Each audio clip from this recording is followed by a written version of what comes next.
Top un pépite de chocolat. L'invention du cookie aux pépites de chocolat est généralement attribuée à la chef américaine Ruth Graves Wakefield dans les années 1930. Bien que des versions aient existé avant la sienne, Ruth a bel et bien inventé la technique moderne consistant à utiliser des morceaux de chocolat mi-sucrés, hachés, qui gardaient leur forme à la cuisson alors qu'elle gérait son restaurant de bord de route. Sa recette est devenue si populaire aux États-Unis que Nestlé a constaté une augmentation massive des ventes de ses tablettes de chocolat et a conclu un accord avec elle en 1939. Elle a autorisé Nestlé à imprimer sa recette sur l'emballage de leur chocolat et en retour, elle aurait reçu seulement $1 et une réserve de chocolat Nestlé à vie. Nestlé a ensuite commencé à produire des morceaux de chocolat préformés, incluant la recette de Ruth, qui furent les premières pépites de chocolat commercialisées. Les cookies aux pépites de chocolat sont généralement faits avec du beurre, de la cassonade, de la vanille, de la farine et des morceaux de chocolat et présentent une surface craquelée qui peut être croustillante ou moelleuse à l'intérieur. Le cookie est véritablement devenu populaire dans tout le pays pendant la Seconde Guerre mondiale. La fille de Ruth, qui travaillait comme aide cuisinière, se souvient de journées en cuisine passées à préparer des colis de réconfort pour les troupes du Massachusetts à l'étranger. Ils ont bientôt commencé à recevoir des lettres de tout le pays demandant que les colis, incluant les cookies, aux pépites de chocolat Toll House, soient envoyés aux troupes d'autres États. Top 2 macarons. Les macarons sont de délicats biscuits sandwich aux couleurs pastel, originaires de France, composés de 2 disques de meringue à l'amande, maintenus ensemble par une garniture crémeuse. Les macarons sont arrivés en France dans les années 1500 avec Catherine de Médicis. Lorsqu'elle a épousé le roi Henri II, elle a emmené avec elle ses pâtissiers italiens. À l'époque, le macaron n'était qu'un petit biscuit rond fait de poudre d'amande, de blanc d'œuf et de sucre. Il était croustillant à l'extérieur et moelleux à l'intérieur. La version que nous connaissons aujourd'hui est apparue beaucoup plus tard. Au début des années 1900, Pierre Desfontaines de la boulangerie parisienne Ladurée a eu l'idée d'assembler 2 coques avec une garniture crémeuse. C'est ainsi qu'est né le macaron parisien moderne. Dans les années 1990, le pâtissier Pierre Hermé a rendu les macarons encore plus célèbres en créant de nouvelles saveurs comme la rose, le jasmin et même le foie gras. C'est à ce moment-là que les macarons sont véritablement devenus emblématiques du luxe et de la haute pâtisserie française. Top 3 shortbread. Le shortbread est un biscuit écossais classique qui a commencé sous le nom de biscuit bread au Moyen Âge. Le mot short fait référence à la texture. Le shortbread contient beaucoup de beurre par rapport à la farine. Cet excès de matière grasse empêche le gluten de trop s'étirer. Ainsi, au lieu d'être élastique, le biscuit s'avère tendre, friable et fond dans la bouche. Le shortbread est prétendument devenu plus célèbre au XVIe siècle parce que Marie Stuart, reine d'Écosse, adorait un shortbread découpé en parts appelé queue de jupon. En Écosse, le shortbread était autrefois une friandise spéciale et non quelque chose que l'on mangeait tous les jours. Il était principalement préparé pour les grandes occasions, comme le réveillon du Nouvel An écossais et pour les mariages. Dans les îles Shetland, il existait même une tradition selon laquelle un morceau de shortbread décoré était brisé sur la tête d'une nouvelle mariée lorsqu'elle entrait pour la première fois dans sa maison. Les gens pensaient que cela lui apporterait chance et prospérité. Top 4 alfajors. Les alfajors sont des biscuits sandwich sud-américains originaires d'Espagne à l'époque mauresque. Le nom vient du mot arabe al-hassou, qui signifie rempli ou farci. Tout a commencé en Andalousie, en Espagne. Mais lorsqu'il a voyagé en Amérique du Sud, notamment en Argentine, au Pérou et en Uruguay, l'alfajor est devenu quelque chose de nouveau. Au lieu d'un rouleau épicé, il s'est transformé en un biscuit sandwich, tendre fourré au dulce de lèche, une confiture de lait épaisse ressemblant à du caramel. Les Argentins en consomment des millions chaque année, les achetant dans de petits kiosques et des boulangeries spécialisées partout dans le pays. Ils sont souvent saupoudrés de sucre glace ou trempés dans le chocolat. Chaque pays a ses propres versions. L'Alfajor de Santa Fe possède 3 couches de pâte feuilletée légère. L'Alfajor de Cordoba est généralement fourré de confitures de fruits comme le quing ou la poire au lieu du dulce de lèche. De nombreuses recettes utilisent de la fécule de maïs dans la pâte, ce qui donne au biscuit une texture tendre et friable qui équilibre la garniture sucrée à l'intérieur. Top 5 polvoron. Le polvoron est un biscuit espagnol épais tendre et extrêmement friable, particulièrement populaire pendant la période de Noël en Andalousie. Il est fait de farine de sucre de lait et de beaucoup de gras. L'utilisation originelle du saindoux était historiquement significative au XVIe siècle en tant que marqueur de l'identité chrétienne dans une région autrefois gouvernée par les musulmans. Contrairement à beaucoup d'autres biscuits, la farine d'un polvoron est souvent torréfiée avant la cuisson pour en éliminer l'humidité, ce qui contribue à sa texture poudreuse. Les Philippines ont hérité du polvoron pendant la domination espagnole. Il existe un polvoron philippin, souvent fait de farine torréfiée et de lait consommé sans cuisson. Il est plus léger et poudreux. En Espagne, même les polvorones sont souvent accompagnés de boissons ou servis lors de mariages. Ils sont sucrés et riches, mais se dissolvent facilement dans la bouche. Top 6 stroopwafel. Le stroopwafel est né dans la ville néerlandaise de Gouda à la fin du XVIIIe siècle et constituait essentiellement un moyen ingénieux d'éviter le gaspillage alimentaire. Les boulangers prenaient les restes de miettes et de morceaux de pâte, les mélangeaient à un sirop de sucre épais et pressaient le tout dans un gaufrier. Au début, il était connu comme le biscuit du pauvre parce qu'il était bon marché et fabriqué à partir de restes qui auraient dû être jetés. Mais avec le temps, la recette s'est améliorée et les boulangers ont cessé d'utiliser des miettes de pain pour passer à une pâte levée fraîche.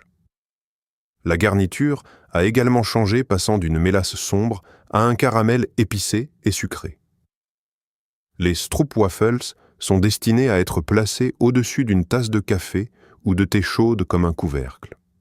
La vapeur réchauffe le caramel à l'intérieur, le rendant fondant et coulant, tandis que la gaufre à l'extérieur reste un peu croustillante. Aujourd'hui, ils sont vendus sur les marchés, dans les cafés et même par certaines compagnies aériennes. Top 7 mamoul. Le mamoul est un biscuit au beurre traditionnel du Moyen-Orient, principalement préparé lors des fêtes dans les communautés arabes, juives et chrétiennes. Il symbolise la fin des périodes de jeûne. Les boulangers utilisent des moules en bois sculptés pour façonner les biscuits. Le motif à l'extérieur indique la garniture qui se trouve à l'intérieur. Ils sont généralement fourrés de pâte de dattes de noix, concassées de figues ou de pistaches. La pâte est faite de farine de semoule et de ghee, ce qui lui donne une texture tendre et friable. Elle est souvent aromatisée à l'eau de rose ou avec une épice faite à partir de noyaux de cerise noire. Ils sont profondément ancrés dans les traditions du monde arabe où ils servent de douceur festive. Les chrétiens préparent le mamoul à Pâques et y apposent souvent des croix ou des symboles. Les musulmans les partagent à la fin du Ramadan et certaines communautés juives en mangent pendant Pourim. Le mamoul levantin a été lié par les historiens de l'alimentation à une version du kleicha, un fourré aux dattes mésopotamien. Top 8 biscotti. Les biscotti sont des biscuits italiens croquants, aux amandes cuits 2 fois, et comptent parmi les plus anciens types d'aliments de voyage jamais créés. Le nom vient du latin biscoctus, qui signifie « cuit 2 fois ». Les anciens Romains utilisaient cette méthode pour fabriquer du pain qui ne s'abîmait pas lors des longues marches militaires. Les biscotti sucrés que nous connaissons aujourd'hui ont été perfectionnés dans les années 1800 par Antonio Mattei en Toscane. Sa recette n'utilisait ni beurre ni huile. À la place, il n'y avait que du sucre, de la farine des œufs et des amandes. Cela rendait les biscuits très secs et durs, leur permettant de se conserver pendant des mois sans se gâter. Parce que les biscottis sont si durs, les gens ont commencé à les tremper dans le vin santo, un vin de dessert sucré de Toscane. Le vin ramollit le biscuit et fait ressortir la saveur des amandes ainsi que des agrumes ou des épices ajoutées. En 2016, les Cantuccini Toscani ont reçu le statut IGP de l'Union européenne, ce qui signifie qu'il existe des règles officielles sur la façon dont ils doivent être fabriqués et les ingrédients qui peuvent être utilisés. Top 9 Shiroi Koibito. Le Shiroi Koibito, qui signifie amant blanc, est une friandise japonaise populaire de Hokkaido. Il a été créé pour la première fois en 1976 par la société Ishiya Confectionery. Il s'agissait en réalité d'un en-cas de style européen, 2 biscuits fins et beurrés, prenant en sandwich une tablette de chocolat. L'original utilise du chocolat blanc, bien qu'une version au chocolat au lait existe également. Hokkaido est célèbre pour ses produits laitiers de haute qualité et les biscuits utilisent du beurre local, ce qui leur donne un parfum riche et une texture légère et croustillante. Des millions de paquets sont vendus chaque année et ils figurent constamment parmi les meilleurs souvenirs du Japon. Il existe même un parc à thème à Sapporo où l'on peut voir la fabrication des biscuits. Top 10 Fortune Cookie. Un Fortune Cookie est une fine gaufrette sucrée à l'intérieur de laquelle est glissée une bande de papier. Le feuillet contient une prédiction, un dicton sage ou un conseil, et souvent un mot chinois ou des numéros chanceux. Malgré leur association avec la cuisine chinoise en Occident, les Fortune Cookies sont probablement originaires du Japon. Dans les années 1870 près des sanctuaires shintoïstes de Kyoto, les gens fabriquaient un en-cas appelé Tsujiura Senbei. Il s'agissait de biscuits salés plus grands, aromatisés au miso et au sésame, et le petit message en papier était plié dans la pâte au lieu d'être glissé à l'intérieur comme aujourd'hui. Makoto Agiwara du Japanese Tea Garden de San Francisco serait le premier aux États-Unis à avoir servi le Fortune Cookie moderne au début des années 1900. Les boulangeries sino-américaines ont ensuite popularisé le biscuit dans tout le pays pendant la Seconde Guerre mondiale. Vers le milieu du XXe siècle, les Fortune Cookies étaient devenus un standard dans les restaurants chinois, en Amérique, au Canada et au-delà. Top 11 Snickerdoodle. Le Snickerdoodle est un biscuit américain classique connu pour son dessus craquelé au sucre à la cannelle et son goût légèrement acidulé. Contrairement aux biscuits au sucre ordinaires, les Snickerdoodle tirent leur saveur de la crème de Tartre, un ingrédient acide issu de la vinification. À la fin des années 1800, il existait une friandise appelée Snipdoodle, qui ressemblait davantage à un gâteau au café à la cannelle et au sucre. Dès 1895, les recettes ont commencé à le transformer en le biscuit que nous connaissons aujourd'hui, un petit biscuit rond au bord croustillant. La crème de Tartre réagit avec le bicarbonate de soude, faisant gonfler le biscuit, puis se craqueler lors de la cuisson, ce qui lui donne cet aspect classique du Snickerdoodle. Aujourd'hui, on trouve des lattes des crèmes glacées et des bonbons au Snickerdoodle. Top 12 Amaretti. Les Amaretti sont des biscuits meringués italiens. Leur nom vient de amaro, qui signifie amer, car ils sont faits avec des amandes amères ou des noyaux d'abricots. Les plus connus sont les Amaretti dits Saronno de Lombardie. Aujourd'hui, on trouve les Amaretti sous de nombreuses formes tendres ou croustillants, nature ou enrobés de chocolat, mais l'essence même reste l'amande. Ils sont souvent consommés en dessert avec du café ou du vin.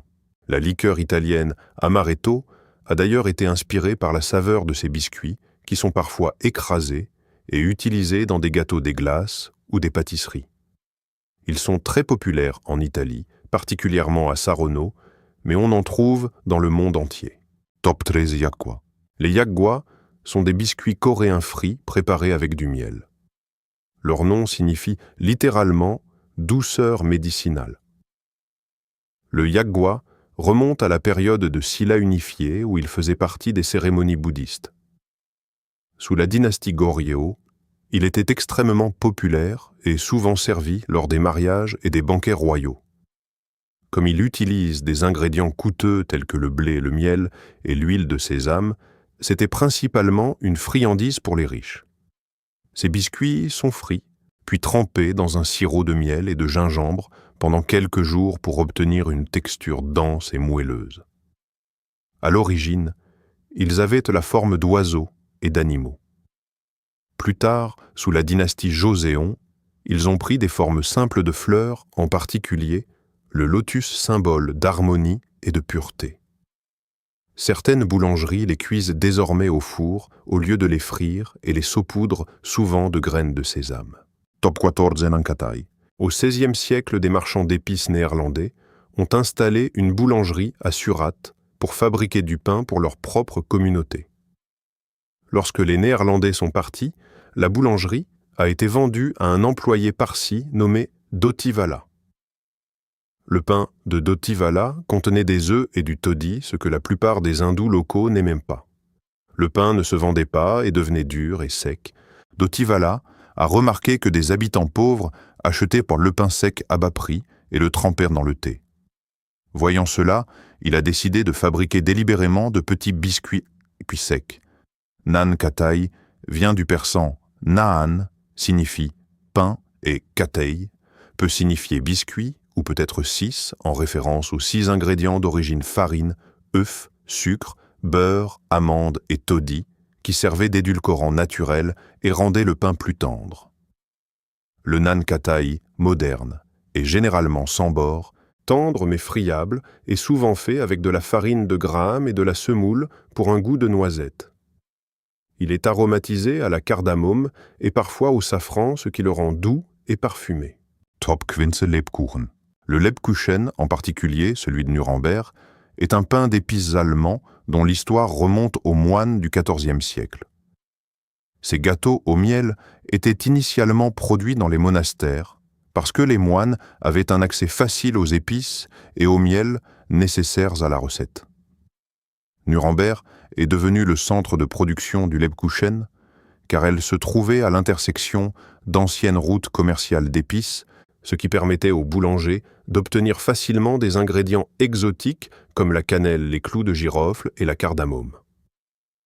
En 1996, l'UE a accordé au Lebkuchen de Nuremberg une protection spéciale de sorte que seuls les biscuits fabriqués dans la ville peuvent officiellement porter ce nom.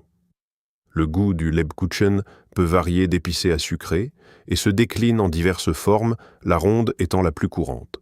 Le biscuit possède une saveur profondément chaleureuse et réconfortante grâce à son mélange d'épices, et le miel y ajoute une riche douceur. La texture peut varier, les versions tendres et légèrement moelleuses fondent doucement dans la bouche, tandis que les versions plus fermes glacées ou recouvertes de chocolat offrent un croquant satisfaisant à la première bouchée avant de laisser place à l'intérieur plus tendre. Si ces histoires ont changé votre regard sur les gourmandises de votre garde-manger, n'hésitez pas à vous abonner et à aimer la chaîne. Nous découvrons l'histoire qu'ils ont tenté d'enterrer. Cuisons ensemble le futur. Le prochain trésor s'ouvrira bientôt.